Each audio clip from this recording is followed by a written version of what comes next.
Hello, this is Dr. Dennis Kimbro with the Global Classroom, and I just want to take a few minutes out today to wish all the mothers out there a happy Mother's Day. As I said in previous podcasts, women, you hold up 55% of the sky, but mothers, you are the individuals that move the race and the species forward. You know, almost 3 decades ago, 30 years ago, at the request of my publishers, Random House, they urged me to write a book. And it just wasn't any book. And no, we're not talking about Think and Grow Rich or Black Choice or The Wealth Choice. It wasn't any book. It was a daily devotional.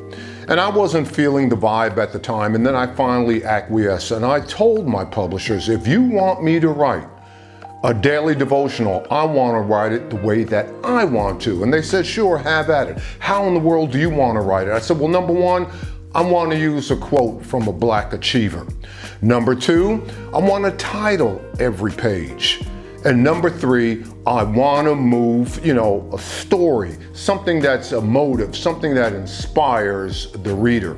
So they gave me a complete sheet of paper in full range of motion, and I wrote it. I wrote about 400 pages, and they selected, according to them, the best 365. And I have a copy of it right here. And the title of that book was, Daily Motivations for African American Success. Well, before I finished that book, I wanted to write a page just for mothers. And I got the inspiration, and it really wasn't inspiration, but I guess we can call it inspiration.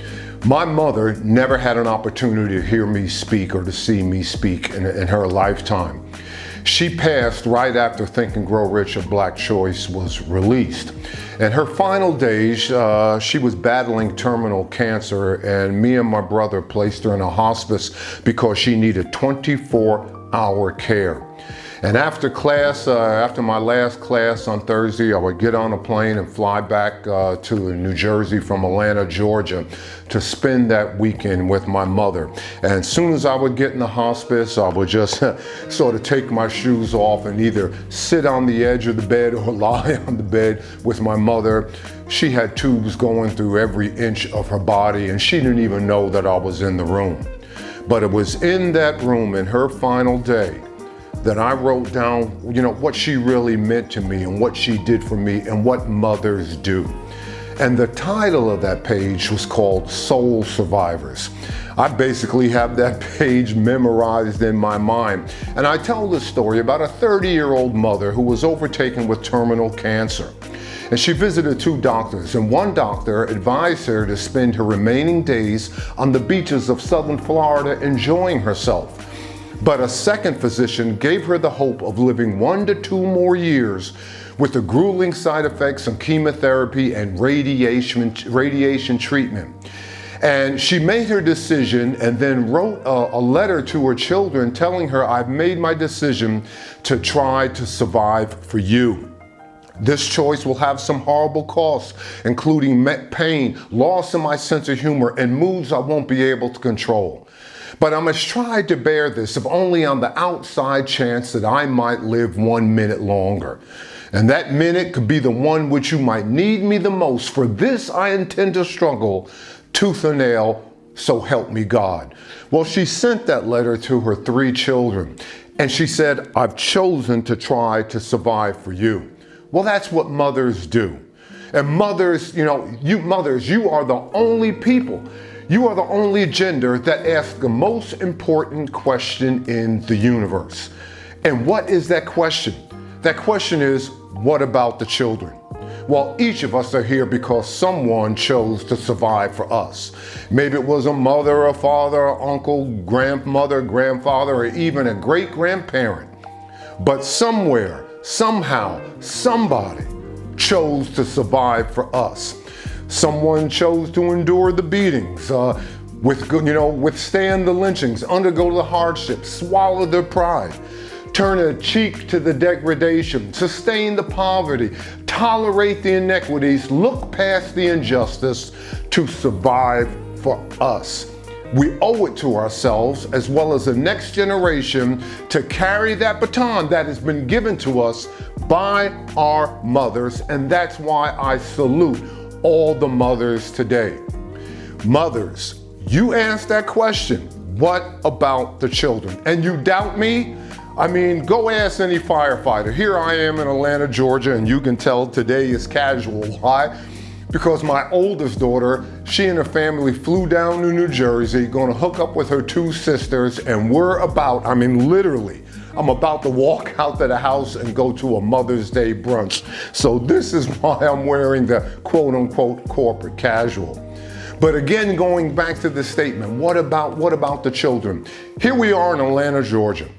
And we have about maybe 12, 15 firehouses in Atlanta, Georgia. You ask any firefighter, and he or she will tell you that when a home is on fire, and the father gets to the home, and the firefighters are there, and the father knows that the children are in that house, and the firefighter holds out his arms and says, "Sir, it's too dangerous. You can't go in there."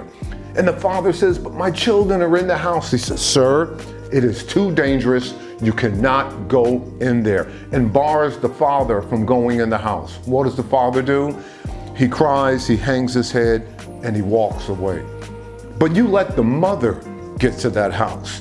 And she says, "My children are in the house, and the house is on fire." And the firefighter says, "Ma'am, it's too dangerous. You can't go in there."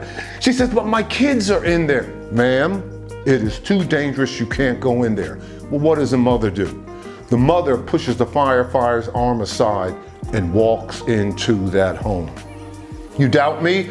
Go to the circus. Go to Ringling Brothers. Go to any circus and speak to the lion tamer. And the lion tamer will tell you that, I don't care whether it's the mama bear, I don't care whether it's the mama lion, I don't care whether it's the mama tiger. You can train them. They will let you do anything. If they want, if you want the lion to jump through the fiery hoops, or you want the bear to walk in a circle around the circus circle with the lion tamer, they will do that. But they also tell you, what about the children? Under no circumstances touch my cubs. Leave the baby lion, leave the baby tiger, leave the baby bear alone. Because just when you think that I am trained, if you touch my cubs, what about the children? I will attack you with all viciousness. And I guess probably the best example I can give you, several years ago, Kevin Durant, when he played with the Oklahoma Thunder, he was voted MVP. This was like his third or fourth year into the NBA, and the sports writers that year acknowledged him as the most valuable player. And when he accepted his award in all humility, in all humbleness, and all thankfulness and gratitude, he says, "I am honored that you have selected me this year in the NBA as the most valuable player. But if you really want the true MVP, don't give it to me. Give it to that woman over there." And who was he pointing to? He was pointing to his mother. And he shared the story of his mother, who worked tirelessly, 2 jobs, 2 full-time jobs to provide for her children. She would leave one job and then go work the second job and come home between the 2 jobs and make sure the kids had their dinner, did the homework, tucked them in at night before she worked her second job. And she did that for years. And what was that second job? She was on an assembly line stuffing Frito-Lay into a Fritos bag. And Kevin Durant said, if you want the true MVP, she made sure that we were dressed and ready to go to school. When she was coming home from her second job, we were leaving to go to school. She made sure that we had money in our pockets. She made sure that we were clothed and we were fed. She's the true MVP. You see, I tell my students at Clark Atlanta, there's 2 types of love. You got filial love, and women, we know all about filial love. Too many times, men, listen to me, men, we give women our filial love. And what is filial love? It's conditional, kind of, sort of, when you feel like loving, when you feel like embracing. It's really more, but it's nothing more than lust. But there's another type of love, and it's called an agape love. And what is agape love? Agape love is completely unconditional. Agape love is by any means necessary love. And that's what mothers do. Mothers What about the children? You give us agape love. What is the greatest psychic need of a man? The greatest psychic need of a man is to think that his dreams and his hopes and his ideas are being considered. I mean, I'm a man, I'm 71 years old. You don't have to do what I tell you to do. I tell my children, and they're not children, they're grown adults and their mothers all the time. You don't have to do what I tell you to do. But I just like to know that my thoughts and ideas are being considered. But what is the greatest psychic need of a woman? Greatest psychic need of a woman, and you listen to me, men. Look, damn it, you listen to me. The greatest psychic need of a woman is to be safe and secure. Well, let's make sure that this Mother's Day, that we embrace our mothers, no matter where and whenever we find them, that today we embrace them, we love them, we hold them, and let them know that in our arms, they are going to be safe and secure. Well, until next time, this is Dr. Dennis Kimbro, Professor Emeritus of the Global Classroom, saying the wealth choice is arguably your best choice. Have a great day, have a great Mother's Day, and I promise you, I won't have my corporate casual on. School will probably be in session. God bless.